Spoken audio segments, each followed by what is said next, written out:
Hello and welcome to 3.2 TV. I am Vishakha Thakur. नमस्कार, मैं Sandeep कसालकर। Cryptocurrency markets traded flat on Friday ahead of the jobs data release as investors stay cautious. Wednesday's FOMC minutes and hawkish Fed officials' comments led the retreat in cryptocurrencies. IC15 index of cryptocurrencies was trading down by 0.5% at 24,580 points. Bitcoin was trading at $16,786, down by 0.22%. Ethereum, the second largest crypto, was down by 0.14%, trading at $1,248. Moving on, RBI governor Shaktikanta Das ने शुक्रवार को कहा कि सरकार और केंद्रीय bank रुपए में सीमा पार व्यापार करने के लिए दक्षिण एशियाई देशों के साथ चर्चा कर रहे हैं। उन्होंने ये भी कहा कि केंद्रीय बैंक डिजिटल करेंसी यानी सीबीडीसी ट्रायल फेज में है और आरबीआई डिजिटल रुपए के लॉन्च पर बहुत सावधानी से आगे बढ़ रहा है। होलसेल पायलट के सफल लॉन्च के बाद भारतीय रिजर्व बैंक ने पिछले साल 1 दिसंबर को अपना रिटेल सीबीडीसी प्रोजेक्ट शुरू किया। आईएमएफ कॉन्फ्रेंस में अपने मुख्य भाषण में दास ने कहा कि 2022 से 2023 के लिए वैश्विक व्यापार दृष्टिकोण के साथ साउथ एशियन रीजन में ज्यादा इंट्रा रीजनल ट्रेड विकास और रोजगार के अवसरों को बढ़ा सकता है। Moving on, crypto exchange Uboi plans to lay off about 20% of its staff, Tron founder Justin Sun told Reuters. Sun, a Chinese cryptocurrency entrepreneur who is also a member of Uboi's global advisory board, said in a text message to Reuters that the structural adjustment has not started and is expected to be completed by the first quarter. The layoffs come against the broader backdrop of concerns about reserves and solvency at various cryptocurrency exchanges and lenders after the collapse of FTX and a series of other bankruptcies last year. Moving on, Meta पर Ireland के data protection regulator ने 4 जनवरी को Facebook और Instagram पर अपने नियमों का उल्लंघन करने के लिए 390 मिलियन यूरोज यानी लगभग $414 मिलियन का जुर्माना लगाया है। साथ ही ईयू में व्यक्तियों को ऐसा करने से प्रतिबंधित कर दिया है। उन्होंने तर्क दिया है कि फेसबुक और इंस्टाग्राम को डेटा संचालन करने के आधार पर एड्स सर्व करने के तरीके पर फिर सोचने की जरूरत है। कंपनी का हेडक्वार्टर डुबलिन में होने के कारण ईयू में मेटा के मेन रेगुलेटर के रूप में काम करने वाले आयरलैंड के डेटा प्राइवेसी कमिश्नर यानी डीपीसी के निर्णय में पाया गया है कि कंपनी ने अवैध रूप से यूजर्स को शर्तों के भीतर कानूनी सहमति देकर पर्सनलाइज्ड एड्स को स्वीकार करने के लिए मजबूर किया था। ऐसे में इस कदम को रेगुलेटर ने ईयू के जनरल डेटा प्रोटेक्शन रेगुलेशन यानी जीडीपीआर का उल्लंघन माना है। Moving on, the Bank of France's governor has called for more stringent licensing requirements for crypto companies in France, citing the current turmoil in the crypto markets. During a speech in Paris on January 5, Francois Villeroy de Galhau said France should not wait for upcoming EU crypto laws to enact obligatory licensing for local digital asset service providers. The European Parliament's Markets in Crypto Assets Bill that provide a crypto licensing regime isn't expected to come into force until potentially sometime in 2024. Moving on, HSBC और Fidelity investments ने United states patent और trademark office यानी USPTO के साथ trademark application file करने metaverse bandwagon में शामिल होने की इच्छा का संकेत दिया है। लाइसेंस ट्रेडमार्क अटॉर्नी माइक कॉन्ट्रेड्यूस द्वारा कंफर्म की गई फाइलिंग नॉन फंजिबल टोकन्स यानी NFTs, metaverse, digital asset trading, virtual lands पर केंद्रित है। फाइलिंग्स फाइनेंशियल फर्म्स के ट्रेडिशनल ऑफरिंग से डिपार्ट है, लेकिन वे अगले कुछ वर्षों में अपने प्रयासों की सामान्य दिशा होगी। Moving on, the US Justice Department announced Thursday it had arrested and filed criminal charges against the founder of an NFT project it alleges rug pulled holders and defrauded them of $2.9 million in cryptocurrency. Aurelian Michel, 24, the founder of Ethereum NFT collection Mutant Ape Planet, was arrested last night at JFK Airport in New York City by federal authorities on wire fraud charges.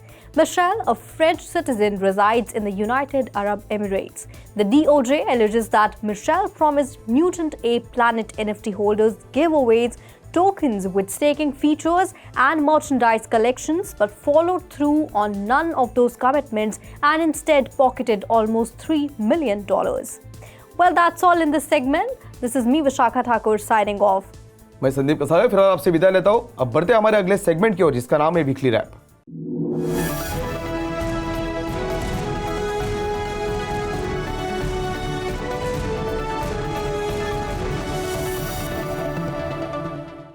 Hello and a very warm welcome to 3.0 TV. I am Vishakha Thakur. नमस्कार, मैं Sandeep कसालकर। Welcome to the weekly wrap. The cryptocurrencies began 2023 on a brighter note that helped put smiles on the faces of their investors. Strong risk appetite amid prospect of the Federal Reserve retracting on the pace of rate hike fueled optimism. However, the Thursday's FOMC minute release and subsequent voices from Fed officials dampened investor sentiment. Talks of protected fight against the inflation placed risk aversion back on the table. As a result, leading cryptocurrencies including Bitcoin, Ethereum alongside meme tokens have more or less maintained steady tone with downward bias. तो संदीप जी, देखा जाए तो पहले भी FOMC meeting में ये बात आई है कि इस साल में हम हाइक देख सकते हैं, और इसके साथ साथ इस हफ्ते की पूरी बात करें तो बिटकॉइन जो है वो $17,000 के नीचे ही रहा है, और इथेरियम जहाँ देखा जाए तो $1,200 के ऊपर ट्रेड करता दिखा है। और इसके साथ ही आज की बात की जाए तो आज नॉन फार्म पेरोल डेटा आने वाला है, जिस पर सभी इन्वेस्टर्स की नज़र रहने वाली है। अभी एफटीएक्स का जो कॉन्टेजन इफेक्ट जो है वो शायद 2023 में भी हमें देखने को मिल सकता है, पर फिर भी जो आपने बताया, जो सबकी निगाहें उस पर लगी हुई है, वो डेटा पर लगी है। हाँ, तो उस पे भी कुछ इनपुट्स आने की संभावना है। अगर वो इनपुट्स अच्छे आते हैं तो क्रिप्टो मार्केट भी अच्छे से बिहेव कर सकता है 2023 में। तो बढ़ते अगली खबर की ओर। भारत के सेंट्रल बैंक भारतीय रिजर्व बैंक ने 29 दिसंबर को अपनी फाइनेंशियल स्टेबिलिटी रिपोर्ट FSR जारी की। 172 पेज की यह रिपोर्ट में क्रिप्टो एसेट्स, CBDC और DeFi पर चर्चा शामिल है। आरबीआई की रिपोर्ट में कहा गया है कि नई टेक्नोलॉजी और बिजनेस मॉडल्स को सिस्टमैटिक लेवल तक विकसित करने के बाद उन्हें रेगुलेट करना चैलेंजिंग है। भारतीय सेंट्रल बैंक ने आगे कहा, रिस्पॉन्सिबल इनोवेशन को बढ़ावा देने और क्रिप्टो इकोसिस्टम में फाइनेंशियल स्टेबिलिटी रिस्क को कम करने के लिए पॉलिसी मेकर्स के लिए अप्रोप्रिएट पॉलिसी अप्रोच तैयार करना ज़रूरी है। विशाखा, अगर हम देखें तो G20 का जो दौर जो शुरू है, G20 प्रेसिडेंसी में अभी सबसे प्रायोरिटाइज जो किया जा रहा है वो क्रिप्टो रेगुलेशंस को लेकर बातचीत चल रही है। जो ग्लोबल क्रिप्टो रेगुलेशंस को लेकर चर्चा वहाँ पे शुरू है, और जैसे ही वो कुछ निर्णय यहाँ पे हो जाता है तो ये सभी स्टेट्स को, सभी कंट्रीज़ को ये बहुत आसान होगा क्रिप्टो में डील करने के लिए। बिल्कुल, पहले से ये बात की जा रही है कि ग्लोबल रेगुलेशंस जो है वो आने चाहिए क्रिप्टो करेंसी को लेकर, और ये जो 172 पेजेस की जो रिपोर्ट ये आई है सामने पिछले महीने ही, तो इसमें ये भी कहा गया है गवर्नमेंट द्वारा कि जो नई टेक्नोलॉजी है जब वो एक लेवल तक पहुंच जाती है तो उसे जो हमें एक तरह से उसके लिए रूल्स बनाना वो थोड़ा मुश्किल हो जाता है। Moving on, the Reserve Bank of India has suggested a framework for international regulation of cryptocurrency after realizing the turmoil in the crypto asset market. The central bank, in its financial stability report that was released on December 29, 2022, said that the turmoil in the crypto asset market highlights their intrinsic volatility and structural vulnerabilities, whereas their interconnectedness with the traditional financial system is increasing. RBI has also suggested that there has to be some consistency in regulations and supervisory approaches at the international level. These regulations should be based on the principle of same activity, same risk, same regulation approach. तो संजीव जी, यहाँ देखा जाए तो जो G20 presidency की अभी हमने बात की कि ये सभी एक इंटरनेशनल रूल ऑफ सेट्स लेकर आने वाले हैं क्रिप्टो करेंसी के लिए, जिससे कि क्योंकि जो नए इन्वेस्टर्स हैं उनमें भी थोड़ा ये डर बना रहता है, और ये डर लाजमी भी है क्योंकि इन्वेस्टर जो क्रिप्टो करेंसी में निवेश करते हैं वो थोड़ा रिस्की रहता है। तो इसी को लेकर अब जो गवर्नमेंट है वो उन्हें अवेयर भी करना चाहती है, तो उसके बारे में भी हम आगे बात करेंगे। आरबीआई का पहले से ये प्रयास रहा ही है कि क्रिप्टो को लेकर रेगुलेशन सेट हो, और उनका ज़्यादा फोकस अगर आप देखोगे तो जो क्रिप्टो को लेकर जो एक्टिविटीज़ हो रही है, like money laundering, drug trafficking, इस तरह की एक्टिविटी जो हो रही है उसकी वजह से बहुत बड़ा भारत के लिए कंसर्न रहा है, जो कि अब G20 के जो रूल्स, जो उनसे रूल्स निकल कर बाहर आएंगे, ग्लोबल रेगुलेशंस निकल के जो बाहर आएंगे, उस पर ये सबके ध्यान उस पर केंद्रित होगा, जिसके बाद ही सब कुछ ठीक तरह से स्टेबलाइज किया जाएगा, सिस्टमैटिक वे से किया जाएगा। तो बढ़ते अगली खबर की ओर।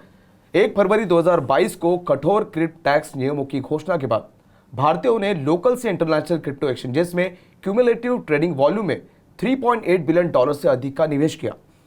फरवरी से अक्टूबर 2022 के दौरान 32,000 करोड़ रुपए की कुल $3.852 अरब डॉलर की राशि शिफ्ट की गई थी। रिपोर्ट में कहा गया है कि इसमें से $3055 मिलियन की cumulative volume current financial year के 6 महीने के भीतर ऑफशोर की गई थी। तो 2022 में जो टैक्स पॉलिसीज क्रिप्टो को लेकर जो टैक्स पॉलिसी सेट की गई थी 30% टैक्स और प्लस 1% TDS, उसकी वजह से अभी आपने जो देखा 32,000 करोड़ जो भारत के लिए कितना बड़ा बहुत बड़ा फाइनेंशियल लॉस, बहुत बड़े आंकड़े ये बहुत बड़ा फाइनेंशियल लॉस हम इसे बोल सकते हैं जो ये टैक्स की वजह से हुआ है। जी, और संदीप जी इसी के साथ साथ जो हमारी डोमेस्टिक एक्सचेंजेस हैं इसके बाद उसमें 81% का जो ट्रेडिंग वॉल्यूम है उसमें लॉस देखा गया है, जो कि बहुत बड़ा आंकड़ा है। Moving on, the Indian government is reportedly launching a first-of-its-kind crypto awareness campaign. It will be conducted by the Investor Protection and Education Fund Authority, a government body controlled by the Ministry of Corporate Affairs. The campaign will highlight that cryptocurrencies are not legal in India and there are also deep risks involved in such assets. Any investment where the people are being promised lucrative and assured returns, there is an element of high risk. The government of India has been working on a crypto policy since 2019, but nothing has been finalized. Indian Finance Minister Nirmala Sitharaman said the government plans to discuss crypto regulations with G20 members. तो जैसे कि संदीप जी हमने पहले भी discuss किया और मैंने बताया कि जो गवर्नमेंट है वो अवेयरनेस स्प्रेड करने वाली है, तो यही उसमें इनके कैंपेन में रहने वाला है कि जो क्रिप्टो करेंसी है वो भारत में लीगल नहीं है और जो भी इसमें इन्वेस्ट कर रहे हैं वो अपने रिस्क पर करें क्योंकि इसमें इन्वेस्ट करना रिस्की है। ये क्लियर मैसेज हम बोल सकते हैं जो भारत सरकार जो ये जो अभियान चलाने जा रहा है क्रिप्टो अवेयरनेस प्रोग्राम पर। मैं अगर बात करूं जो G20 की फिर से मैं वो टॉपिक पे आ रहा हूं, G20 की अगर मैं बात करूं, एक तरफ G20 उसमें ग्लोबल क्रिप्टो रेगुलेशंस पे बात होने जा रही है, कुछ रूल्स एंड रेगुलेशन फाइनल होने जा रहे हैं और अब भारत सरकार जो है वो क्रिप्टो अवेयरनेस प्रोग्राम लॉन्च करने जा रहा है। शायद इसमें कुछ ये अंतर भी हो सकता है कि भविष्य अब तक आप क्रिप्टो में निवेश मत करें, ये सब अवेयरनेस प्रोग्राम का एक बहुत बड़ा मुद्दा है, पर आगे जाकर जैसे ही G20 का कुछ निर्णय आता है तो ये पासा पलटी भी हो सकता है। जी बिल्कुल, जो रेगुलेशंस होंगे उसी तरीके के आगे फिर गवर्नमेंट के द्वारा जो है वो संदेश दिए भी जा सकते हैं।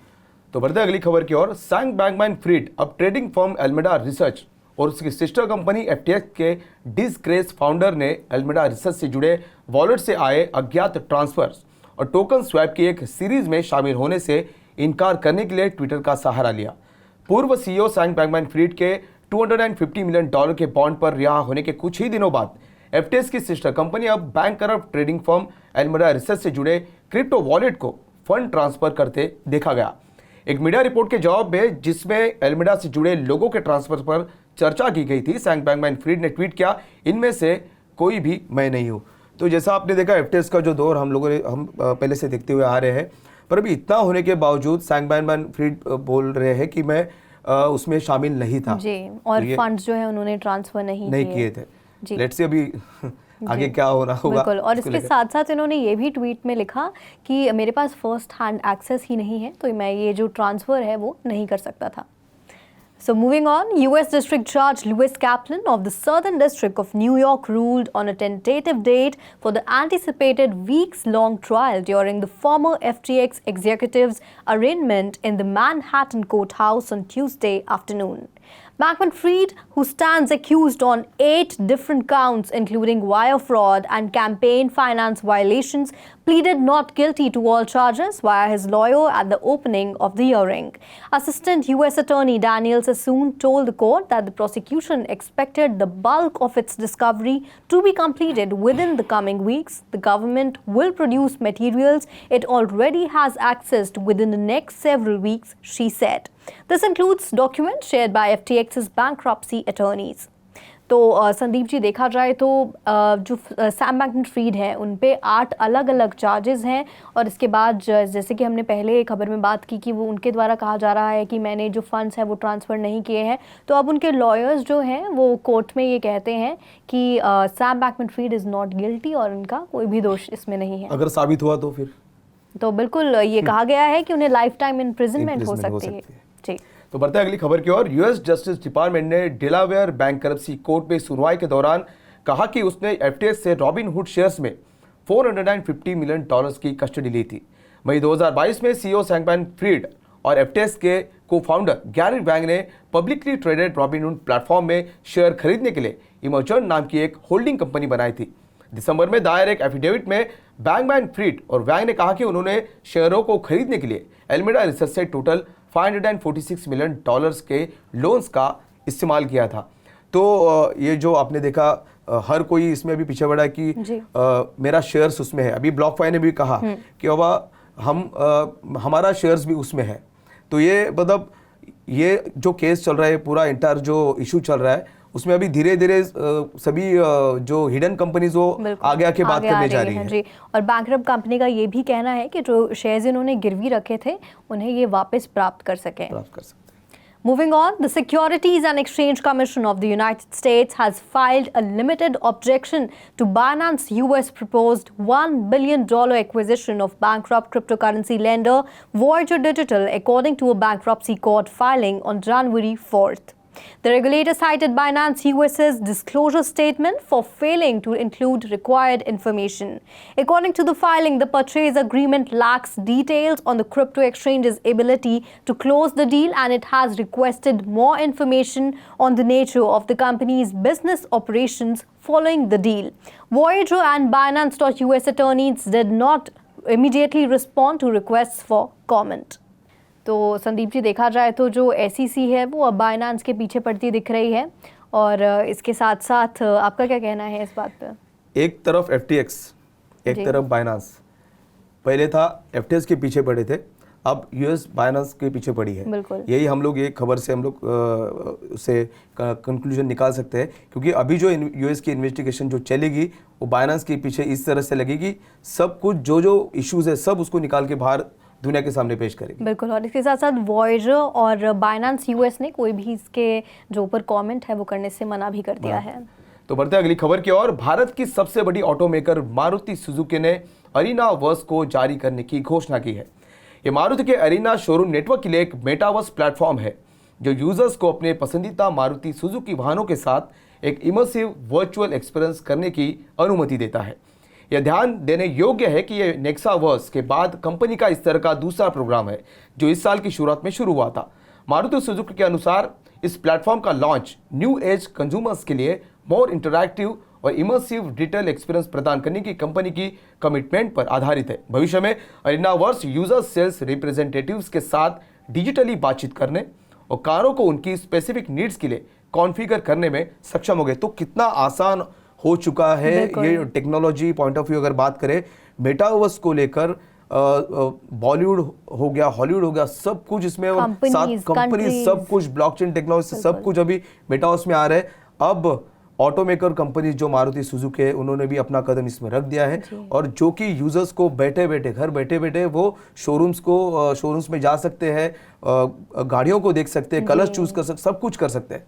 बहुत बड़ी डेवलपमेंट है जी। और इसके साथ पहले मारुति सुजुकी ने अपना जो प्लेटफॉर्म था नेक्सावर्स लॉन्च किया था, और अभी अरीनावर्स लॉन्च कर दिया है। तो केवल लोग ही नहीं, अब उनके साथ वहाँ पे असिस्टेंट्स भी होंगे जो मारुति सुजुकी के साइड से होंगे, जो उन्हें पूरा अंदर गाड़ी का लुक एंड फील, पूरा जो शोरूम है वो पूरा एक विजिट दे सकते हैं।